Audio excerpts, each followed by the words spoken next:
Hi, good evening, everybody. Welcome to EduTALK. We are here with you again one more week in this year. We're winding down. So we're almost ready to take a break in December. And we just had our Caribbean, the inaugural Caribbean Teachers Conference, and Dr. Barker is here with me. Wonderful presentation and discussion Dr. Barker led within the conference itself, a panel discussion. And so I'm going to we're featuring that on EduTalk. So Dr. Barker is going to share with us the people who have been on the panel, because what we want to do is to share that discussion with everybody, because we think that it's very useful for us to become a part of, actually to learn something from it. So Dr. Barker, we are here with everybody again one more week. Hi, man. How good evening here from very cold London. Yeah. Uh, but always a pleasure to share a conversation with our listeners, our viewers. So as Dr. Dice talked about, on Friday, we had this amazingly insightful conversation with educators across the world, and that was part of the Caribbean Teachers Conference. And we just thought that what was being shared in that conversation is worth listening to. Anyone who has anything to do with education and is considering how to improve the quality of outcomes in their school should really be looking at where they can have the most impact. And while the impact is always going to be in learning, but ultimately the impact is on the quality of teaching and the feedback that your teachers get in order to become more and more effective. So that conversation focused on teacher evaluation and teacher observation.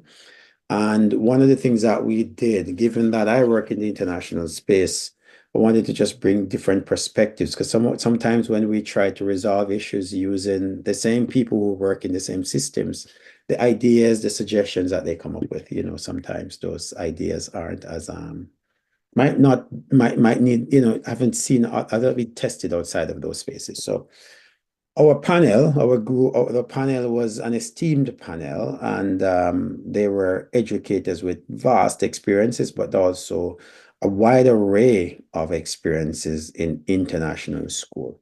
So, Mhm. just to share with you quickly the names of the panelists, and then we can Yeah. go into that presentation. So, joining us on the panel was a very good friend of mine, Dr. Martin Thomas, who is actually the elementary school principal at Cayman International School, so right here in the Caribbean. And then Ms. Melissa Schaub is the associate director at the American School of Warsaw, another international school based in Europe. Dr. Tonya Parham is a curriculum lead and responsible for 13 schools in the Basis International Schools in China. So she leads professional development, and she leads teacher observations and feedback and so on in those schools. Dr. Raymond Schmidt is in the Escuela Internacional, Sampedrana in Honduras. And then we had Dr. Jacqueline Arce in Massachusetts at the Worcester Academy, where she's a middle school principal. Dr. Raymond Schmidt is a superintendent at his school. So what you have here is a very high-powered team of educators, with most of them over 2 decades of experience in education. And so it was great to just share a number of questions and ask them to discuss it. Now, I talk a lot, but in this interview, you'll find I said very listening. We asked the questions, and then I kind of just watch what unfolded. And just from just listening in, I know that there was high value for anyone listening in. Now, Mm. unfortunately, when we start the video, it won't start at the very start. So I just needed to understand that while we're recording, we had a little bit of an issue. So we missed one response. Uh, Yes. but apart from that, it was a wonderful video throughout. So hope that you enjoy listening to the video, and enjoy. And please bring your pen and paper, because you do want to make some notes as you go along, so you can Yeah. listen and feel some community as well. So these are international school educators sharing their perspective of what they're doing in schools, and I can tell you, it is Mhm. Great to listen to. So the topic is teacher observation and evaluation. Do we think that it's very useful for you, as many people who actually watch us, they're teachers and principals, they're associated with schools, and Dr. Barker was the panelist. He was the one who guided the discussion. So yeah, let's take you over to the video, and then we'll pick up back after that. So see you in a little bit. So I think when I think of teacher observation, I always want to ground myself in the fact that teaching is a very personal thing. We as educators, who we are is our job. It's unlike a lot of other positions that you might hold. It is such a personal and tightly held identity that we need to take care of our teachers. And so in that, observations, the purpose of observations for me is to identify what's happening in the classroom, what are the instructional strategies that are happening, what's the student engagement, how effective is the teacher practice, and to gather data when I'm in the classroom. Every observation I go into with the thought of, what can I learn about this teacher from this observation that I can take away? And that takeaway is often, I'm going to tap that teacher to do a session for my other teachers because they show real strength in this area, and it's a great strategy that they've used. And so I'm mining every observation is me going out and trying to mine for expertise to try to find nuggets that I can take away that I can use to help others improve. And so it's really about seeing what they're doing, providing them feedback to help them improve their practice, and also to see where they can also contribute to the school community through their own expertise. So it's a multifaceted approach. Right. And I think that accountability often has a negative connotation to it, but accountability to me is a positive thing. If I'm holding my students accountable for their learning, I'm also holding my teachers accountable for their teaching. And that's not a bad thing. And they need to know that we think what they do is important. They're a professional. They've gone to school for this. They've devoted their lives to this. What they do is really important. And by through our teacher observations, if we're not honoring that, we're not doing them justice. Yeah. Thank you. Raymond? Thank you, Melissa and Tonya. Since you covered everything, I would say yes, all of that. And then the other part I would add to that, for me, teacher observations really are about student learning. Oftentimes, there can be a real emphasis on the teacher themselves. But I personally and professionally make a concerted effort when I'm working with teachers to take the emphasis off of the teacher and really place the emphasis on the student and on the student learning. And at different schools and different places, that may look differently as far as whether that student learning is measured through standardized testing or something like MAP assessments or grade level accountability or standards and so forth. But as long as we don't lose sight of the fact that the whole purpose of school and education is the student learning, and it's less about the teacher or what I want or what anyone else wants or prefers, then it becomes less personal. And it's much easier, in my experience, to have a really collaborative conversation because the emphasis is on the student and the emphasis is on the student learning. And I appreciate how the second part of the question is talking about balancing the accountability with growth, because sometimes when accountability is measured based on a particular standard, that can be easier for some and not as easy for others. So if the emphasis is really on growth, taking the students as you receive them, and the emphasis really on making sure that students are growing wherever it is that we receive them, whether it is on grade level or not, but the emphasis is on student learning growth, then we know that we're being effective, and that we know that teachers' accountability is really being measured through that student growth versus just a simple standard. So again, I second everything Melissa said, everything that Tonya said. and then just really an added emphasis on the students and the student learning. That will likely be an answer for many of these questions, because when we focus on that and less on the teacher as a professional, it's easier to have a collaborative conversation and it's less personal. Thank you. So thank you guys for that. I'm going to bounce to the next question and see if we can make some time up at the end. Is that okay? Okay, so thank you so far. The next question is, how can we ensure that observations provide constructive feedback rather than simply evaluation? And I have Martin kicking us off. Oh, hi. So taking this from a teacher-centered approach, and sort of, I like that idea of a growth-oriented culture, but not only from expecting teachers to expect growth out of students, but for principals to expect growth, not perfection, out of teachers. I think those two are kind of embedded with a dialogue approach, where the constructive feedback, you first are, for example, there's a pre-observation process, and you could meet if you have time. Again, the time is often difficult, or you could use digital tools like Google Documents and say, all right, just describe your lesson plan, which is typical, but what do you want me to look for? If I'm here supporting you, what do you want me to look for in your lesson and give you feedback on? And from there, you can be flexible and adaptable to see what's actually observed, whether it be within the goal, achieving the goals for learning of the lesson, differentiation or inclusion, which is often an important part of any school's objective, and even giving on different forms of assessment or the activity itself. But basing it off what the teacher would like to be observed, I found success in that. I think, so the question is, how can principals ensure observations lead to constructive feedback? So in that way, the teacher's getting feedback that they want. I think another thing that I practice is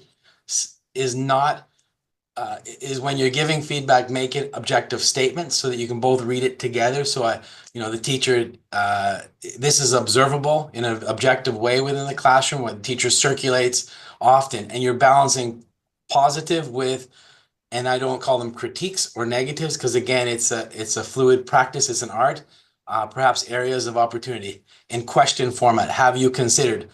So a lot of this goes back to being an elementary teacher, the right way to work with students who in elementary, all of us as adults even, but in elementary, students are growing and are evolving and are developing. And so respecting that it's a developmental process is really important as well. And then finally, I would say at the end of that, some form of self-reflection. So if I've provided this objective feedback and I've listed a whole bunch of areas of strength, because there usually are lots of things you can see that are strong, and some areas that are questions, having them respond to those questions or respond in any format in that form gives the teacher's voice priority again, and allows them to reflect on what they saw. And often what I'll find in that process is the teacher is way more critical than I would have been of themselves. And then so you can then say, no, or within that documentation, if there is a teacher that really does, for the accountability piece, needs some coaching and guidance, somewhere in there you can hone in on that and set that as a target or a goal for moving forward. Thank you, Martin. Raymond, you're back up quickly. Thank you, Martin. I'm gonna piggyback on something Martin was talking about, how inquiring from teachers what feedback that they would like to receive, and sort of in that same mindset. One of the practices that I found to be quite successful is meeting with teachers, whether as a whole section or meeting with them as a grade level or even individually, and asking them from their perspective, what is a fair, reasonable expectation I should have when I walk in there. And it can be anything from physical displays to anchor charts to peer-to-peer collaboration, wait time, whatever it is. What do they think is a reasonable expectation for me to see popping in for 10 minutes, 20 minutes, half hour, whatever the case may be. And that way, it's a common agreement of what would be expected to be seen in the classroom. So similar to what Martin was talking about as far as what kind of feedback they want, what would be reasonable expectations for me to see? Now, I might add some other things that they don't mention. That will be a common agreement amongst the section or amongst the school. But for the most part, they hit most of those points. And then the second thing, really, again, going back to the student learning, when I'm meeting with teachers about observations and giving them feedback, I really do try to be intentional of identifying, well, I notice students this, or I notice this student that. I noticed the students were collaborating over here, but this particular group of students was off task, and really placing the emphasis on the students and trying to see if the teacher can come up with their own conversation, their own dialogue about why it is that I observed what that student behavior was. Again, that takes the emphasis off of the teacher. It makes it less personal, and it really puts the focus on the learning and the behavior of the students in the classroom. It doesn't mean that the teacher doesn't impact that learning and behavior in the classroom, but I like starting from the student and let the teacher draw the line of how their behavior impacted that particular student learning outcome that was observed. Thank you. And Jacqueline. I agree a lot with what everyone else said. I think focusing on having the observations be goal focused is wonderful.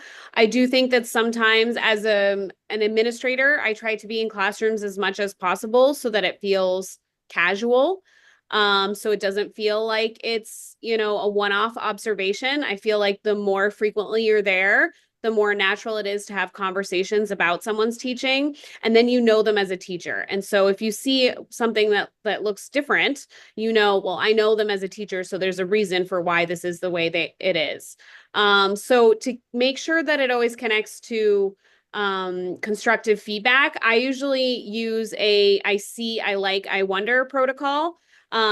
As Martin said, if you can do that in person, that's wonderful. But if you can't, I send it in an email.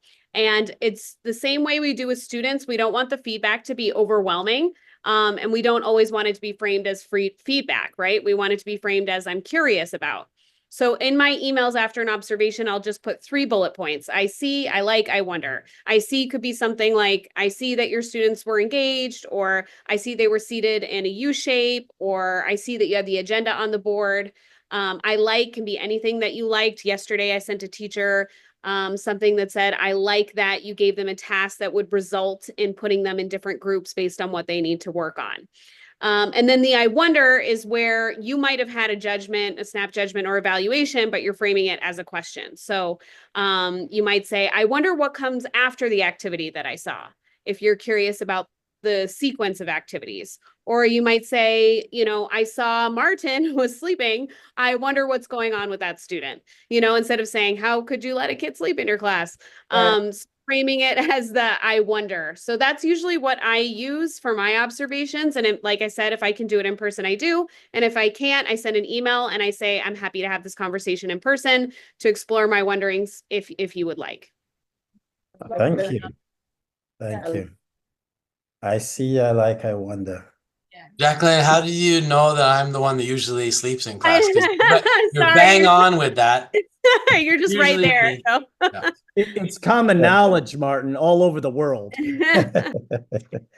I'm just going to take this opportunity to thank you guys so far for your succinctness and brevity, and also the valuable points you're making. Thank you so much. Let's get going. We get into the third question, making good ground. So what role should student outcomes play in teacher evaluations, and how do we avoid over-relying on test scores? And we have Martin, Tonya, and Jacqueline on this one. You want me to go later in the order on this one?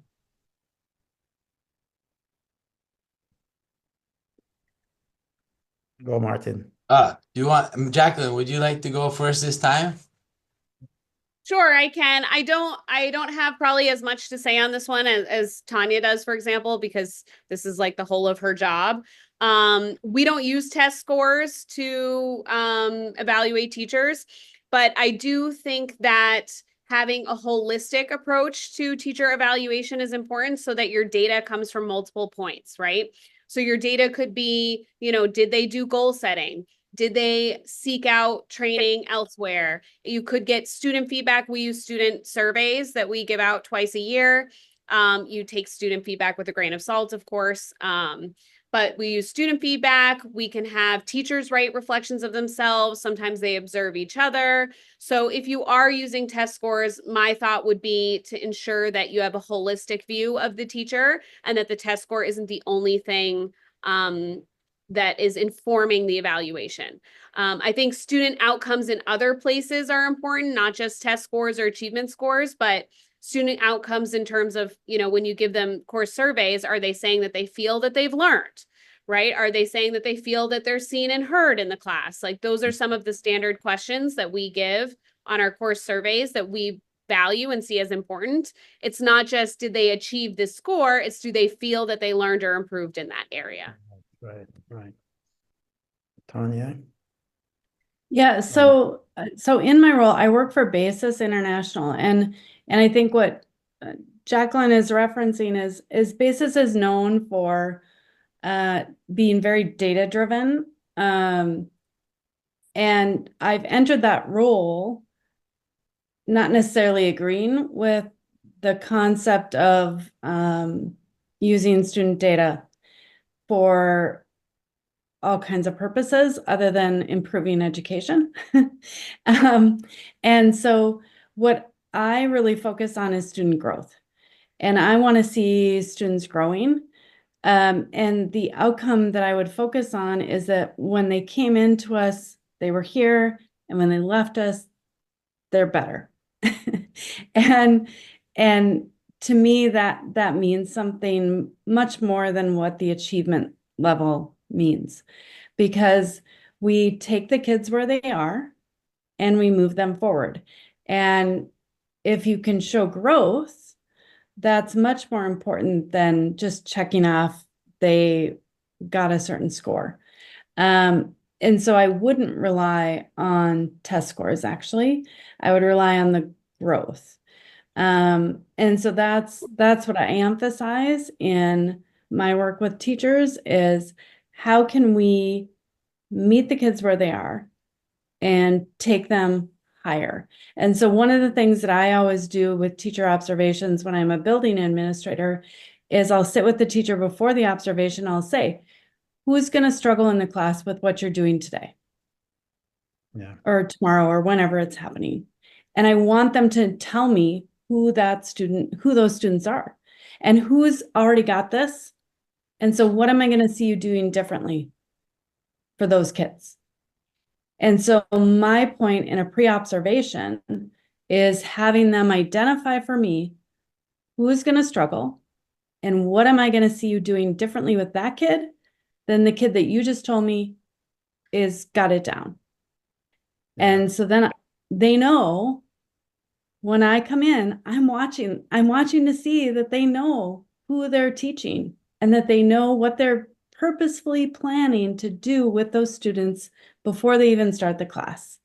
Exactly. And that to me is what we should be doing, what every teacher should do every class is, I know this kid is going to struggle with this. I have a plan to address it even before I go into the class. Thank you. And Martin? Great. If we take what role should student outcomes play in teacher evaluations, it is a piece of the puzzle. When you're looking at who is on your bus, what seat should they be in, and how they're doing for students and outcomes. Other pieces that I heard and I just want to reinforce or add to, the well-being piece. So surveys from students are really important because right now students need us to make sure they're okay in school. And feedback from students about teachers on that is an important part of evaluating them. Looking at your school's goals and objectives in general, like is it one of your objectives universal design for learning, and are teachers, is a teacher effective at implementing that and working with your learning support department and sort of being specific to some concrete actions you need each teacher to do. Looking in general at good fit for your values of your school. Sometimes teachers are uncomfortable or express discomfort in the school and it becomes a cultural piece. And then in terms of learning, as an elementary teacher, I think I would focus on beyond tests. I would focus on other products like projects or portfolios or formative assessments. When you're around the school, just getting a sense of how the learning culture of the school on an ongoing basis, and not to make negative notes all the time, but to make notes of where you might need to observe more formally. And so it's really a holistic approach, like we might say about teaching students, to working and supporting the teachers and ultimately the school culture and product. Thank you, guys. Thank you. That's some powerful points. I'm sure there. Thank you so much. Let's move on. Melissa, you've been, I'll bring you right back in, Melissa. How can evaluations respect diverse teaching styles and support individual growth? Well, I've actually just quickly been listening, and I'm just so impressed with all of the way every idea is coming together for just really, really sound practice. In terms of, I think, thinking through that notion that our teachers are diverse and their styles are therefore going to be diverse, there is a need to be able to honor and to continue to support each individual as a teacher. I think we do have to get very clear with what a school says is the non-negotiable, the insist upon. This is our curriculum, this is what we expect, and this is how we support you to ensure that everyone is meeting whatever that core expectation is that defines a methodology, for example. But then you have so many teachers then who will be working within that structure and being just fine, very few that are probably struggling. So I think I lean more in this to those who are just moving through the school's expectations in just a normal way without any worry.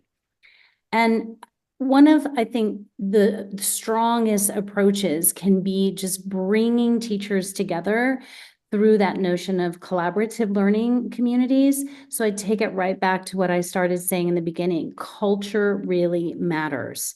And if we can lean into, we are a culture of learning, not just the place called school and only the students are the learners, then we're really following the same model in that we're honoring different styles. We're allowing everyone to set goals, to develop their own sense of mastery. There is some level of autonomy, which is what all learners need in order to be able to reach their own uniquely set goals.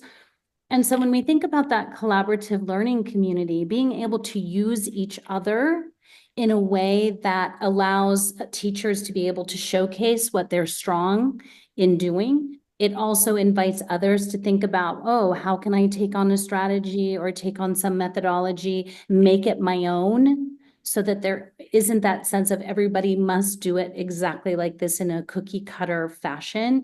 And yet everyone is still leaning in to growing together, whatever that practice may be. That could be within instruction or assessment. Again, it can be set by the teacher. Once you have those non-negotiables, this is really what we do, and we need to make sure everybody's in that same place. That also then gets tied to just differentiating PD and your professional learning for teachers, because everyone's in a different place. And so making sure that you've got that support and that enthusiasm to ensure that everybody's moving forward and growing as a teacher in the way that honors them. Yeah. Thank you, Melissa. Tonya? Yes. So when I go into a teacher observation, I always recognize that idea of what I referenced earlier about teaching is such a personal thing. It is such a part of who we are. And I want to make sure that when I give teachers feedback, I'm not disrespecting them as a professional. And so I really try to get to know why they're doing what they're doing. And one of the questions that I often ask teachers is, think about the choices that you made in your instruction. How might you have made different choices that that might have done gotten you to the point that you wanted to, but in a different way that might have been better for kids. And so I focus in a lot on your choices need to be really purposeful. And I think some of our teachers, especially teachers who have been in the business for a while, kind of just go on the fly. And I want to focus them back in on be purposeful, be intentional about the choices that you make. And in that, honoring their individuality. And I've been in some classrooms where there's been direct instruction. And if you look at the direct instruction model and what it entails, it isn't just lecture. But I've been in direct instruction where it's the best lesson I've seen because it's that personality of that teacher, and they're pulling from the kids as their lesson goes on. And then I've been in some teachers' classrooms that's completely project-based where the kids aren't learning anything. And so it's all about the intentionality of the choices that you make in your planning for your lesson. And so that's the focus. When I walk out the door, I know I'm going to follow up with that teacher about how might you have made a different choice in this lesson, and how might that have advanced student learning a little bit better. Yep. Raymond? Thank you, Tonya and Melissa. It's always hard following you two. Okay, so I second everything they said. And then I would also add, from my perspective, as long as a teacher has just basic foundational skills and approaches from the sense of being loving and compassionate and caring, and that the students know that the teacher genuinely cares for them and wants to see them succeed.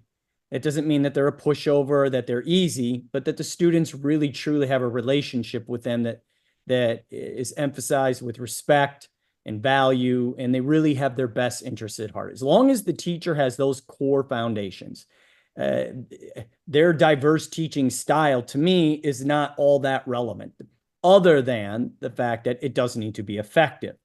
So you can have that cheerleader, wild, loud, crazy teacher, as long as they love and care for the students and it's evident and that style is effective, that's acceptable to me.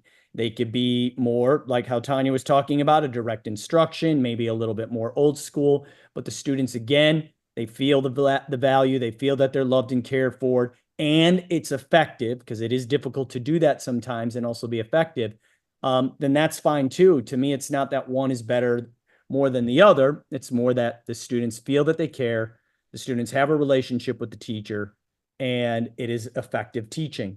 Now, as far as supporting individual growth, I think where if teachers lean to one particular style solely or predominantly, it doesn't hurt to introduce and encourage other approaches to just add to their tool belt. So if they are a direct instruction teacher, encouraging and supporting them with small group learning, project-based learning, and different approaches, not because it's better or worse or that they're failing in any way, but just another tool that's added to their belt, or a teacher that's strictly project-based and it's always, organized chaos in their room. Maybe there is a time for direct instruction. So it's really more looking out of, well, how can we add to an already successful tool belt? What's a tool that maybe you don't lean to all that much? And it gives you another approach for students that respond in different ways. So again, as long as the relationship is there and the students know that you care and you're effective, your approach is less significant. Thank you. Thank you. Thank you. Thank you so much. I'm going to get to our final question. This is a little bit pushing into the I wonder kind of space. So what future trends or innovations could make the observation process more effective?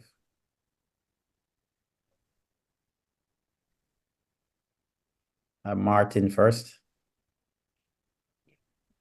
Okay, this was a tough one. I'm not a big future thinker, but at that same time, because I'm simplistic about the future, these might be some good ideas. I thought of when you asked me this question a couple days ago, and then I saw my son with the VR headset, could you do some form of like virtual reality classroom and put a whole bunch of really naughty kids in there and see see what the teacher do? I don't know, like for classroom management and discipline practices.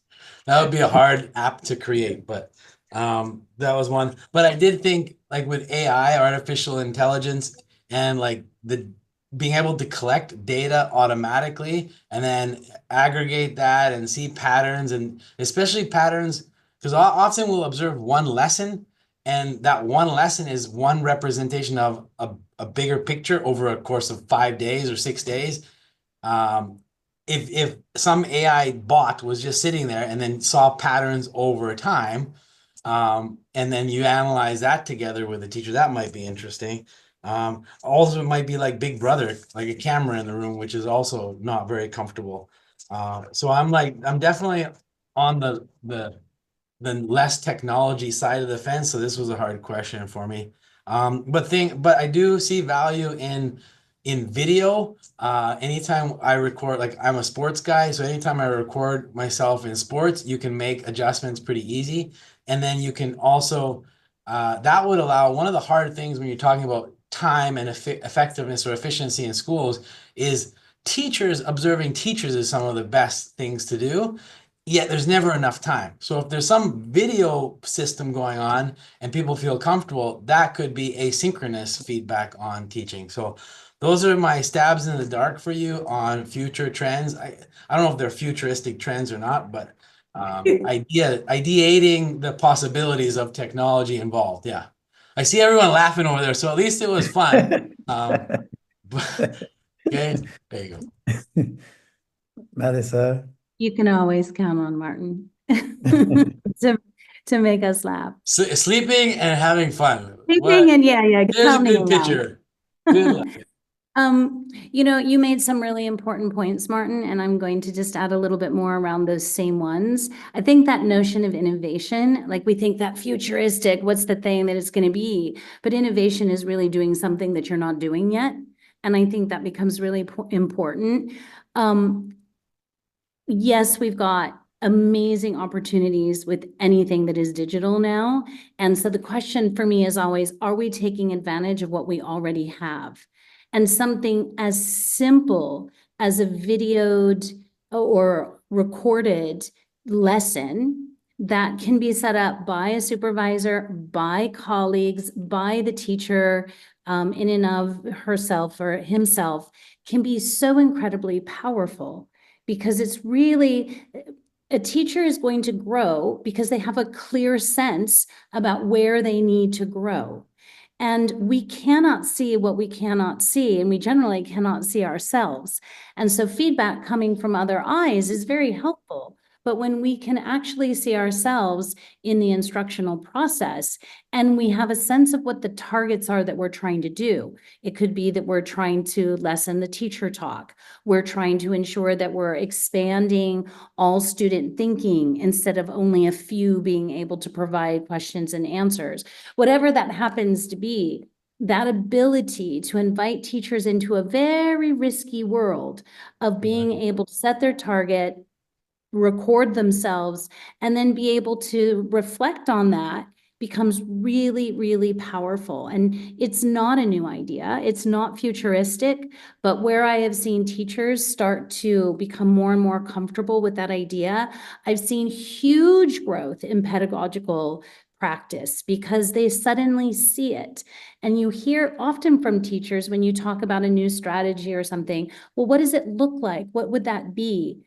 And I'm really a believer that experiential becomes very important, and the teacher's ability to see themselves trying to approach something is critical. So I would absolutely see that. You can't, generally, it's hard to say, hey, everybody, you're all going to do this, because you do have to kind of step into that approach. But if you can find those teachers who are really willing to do it and take the risk, you start to build, again, within that culture, a sense of a safe space to be able to actually observe yourself and learning. Liz, I just that was a really good idea. The idea of we all don't like the same things. So all these options, if you offer choices, that that serves the most people, right? Having not just one way to observe or one way to do it. I think that's a key piece there that is Yeah. Okay, Jacqueline? Going to share, and then I have to go. I have lunch duty. Yep. Which we know with middle schoolers you cannot miss because there's always something to intervene with. But I'll share really quickly that, like Martin, I was thinking, oh, I don't know any future trends or innovations. My mind went to technology. There was a trend a little while back with iPads that had an observation software on them. Everybody hated it. It felt too mechanical. So my thought was action research. So encouraging teachers to do their own action research in the classroom by experimenting with strategies and looking at data to see how those strategies result. I do find that teachers struggle to set goals because we're all teachers, right? Our goal is to be a good teacher and for our kids to learn. And they need a lot of guidance with regards to setting actionable and meaningful and measurable goals. And so if we're able to set goals, something, for example, that says, maybe the goal is focused around a specific group of students in the class, maybe students with ADHD, for example. If they set a goal around, better addressing the needs of their students with ADHD, how can they track that? How can they survey kids or get data in order to determine if they were effective? So having teachers do their own mini action research projects could be a way. It's not necessarily an observation, but it's to improve the evaluation system and have teachers feel more involved. Thank you. And I'm going to invite the Raymond and Tonya just to jump in on this question because this is our last question, but I think it's a good one to have your final word as well. Okay, so it's interesting because it's like Jacqueline said, and Martin, all of you said, it's easy to just go to technology, but I wonder, because as I'm hearing you all think about that, even with all of the support and all the help that technology does bring, and it is important, and we have to expose our students to it. I wonder sometimes if innovation sometimes is taking a look at all of that and maybe taking a step back. It's something that we've had a lot of conversation with at my school, probably the last year and a half or so, is although we do need to make sure that our students are current with technology skills and have the exposure necessary, is it also sometimes wise to think about, is it too much? And at what cost is the emphasis on technology, whether that be social, emotional, cyberbullying, whatever the case may be. Now with, just AI, just rampant is cheating and academic integrity and so many things that are challenges with those pros. Again, I don't have the answer for that. I don't think that we have the answer for that, but I do think it's worth discussing that, trying to find that balance is important, because with many things in life where there is a benefit, if you take time to think about it, there can sometimes be a cost for that benefit. And I think technology might be the poster child for that. So many benefits with technology, but there are definitely costs that come with that, especially if there's too much exposure. So my innovation might be looking at sometimes taking a step back to take a couple of steps forward. So I'm going to just jump on that right there, Raymond. I just ran a professional learning event for our entire network, 60 different administrators, about professional growth cycle and observations. And one of the things that we talked about is this idea that when you go into the classroom, you have your own idea of what you're looking for. But your idea is not necessarily what your teacher's ideas of what you should be seeing are.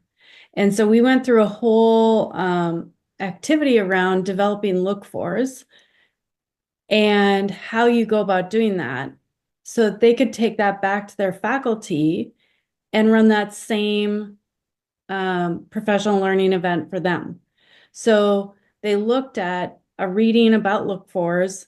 So if I'm looking for critical thinking, what would I be seeing? If I'm looking for student engagement, what would I be seeing? And if these are our priorities, So one of the things that we talked about is identifying what are the priorities that you want to see your students doing in class. And then if I'm observing, what do you as a teacher think that I should be seeing those students doing? And leading your faculty through a process of identifying what they think you should be looking for when they come into your classroom. So then I send out the list of these are the look fors that you said that you want me to pay attention to. I'm going to put it in a form and I'm going to look for them because you generated that list. And I don't know that that's an innovation, but gosh, it sure would advance practice better than going in and saying, you know, I saw 2 students working together, you know, whatever it is. And so really having specific look fors identified that are developed from your faculty so they have ownership over those look fors. And so then they know when you're coming in what you are paying attention to in advance. And part of the structure when we did that, we also sent out a schedule. We're coming into classrooms and we always did it in pairings. And so I would go out with another administrator, and one administrator would stand in the back of the room and kind of watch what was happening and record, or sit in the back of the room and record what's happening. And the other administrator would be sitting with students and asking students, why are you doing this? Do you know why? What did you do yesterday? What do you think you're going to do tomorrow? And so instead of it just being this like clinical thing where you sit in the back of the classroom and take notes, it really is about involving the students in the process and finding out, because if I ask a kid, why are you doing this? They're going to tell me. And if they don't know, they're going to tell me that too. And that tells me a lot about what's happening in the classroom. So it's really a multi-dimensional approach to observation that's not just sitting in the back of the room. It's having the conversation beforehand with the teacher about what should I expect? Who's going to struggle with it? What am I going to see you doing with it? And then I come in with another administrator and we get 2 different perspectives on what we saw happening. And then the teacher the administrator that's observing from the back maybe doesn't know why they're doing what they're doing, but I get that information because I was sitting with the kids. So it really does have to be strategic. If you wanted to make a difference, you need to really treat it like it's going to make a difference. Yeah. All right. So thank you. Thank you for everything. First of all, for accepting the invitation to, to come in and share your expertise. I don't know if we have had a panel that has stretched so far across the globe. Right now, I'm just taking over from someone in China all the way into London here, but we've just heard from people in Honduras, people in Poland, and people in Cayman Islands. So we are getting the full breadth in terms of physically of what's happening in the world, but also in terms of the depth of knowledge that is being shared here. I mean, I had the luxury experience here today.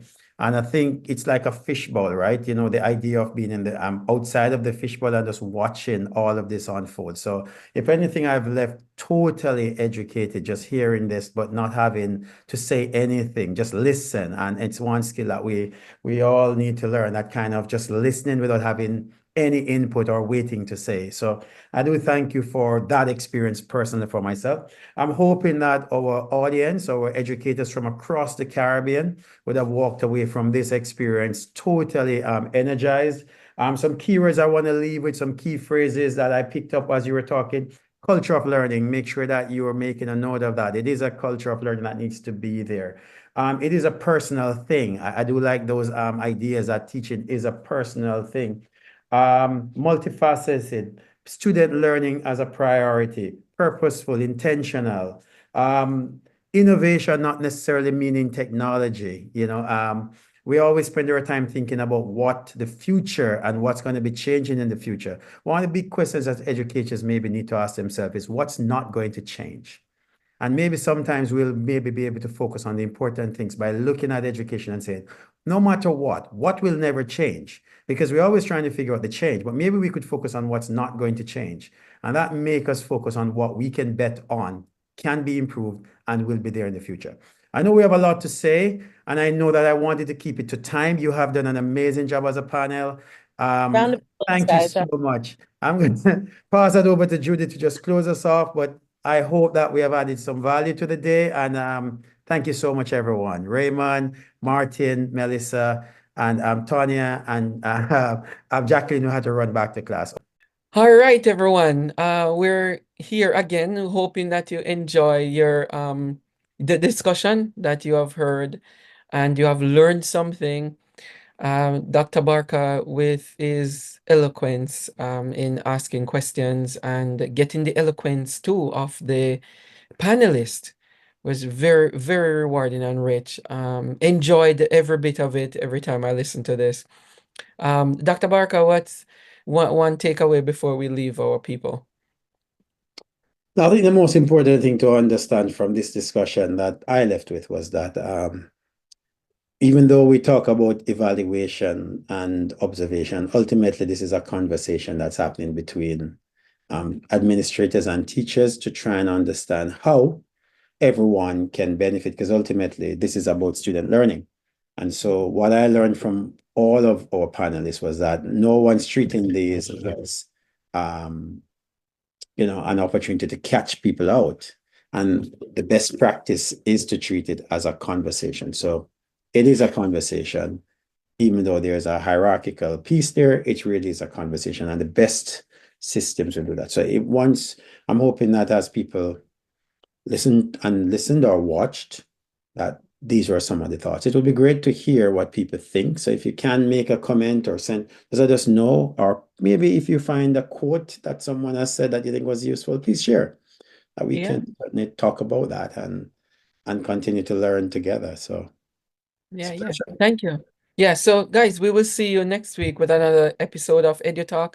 Also remember, visit our website, edusolutionsintl.org, for more information on this and other wonderful presentations Dr. Barker and myself have had over the years with you guys. Discussions galore.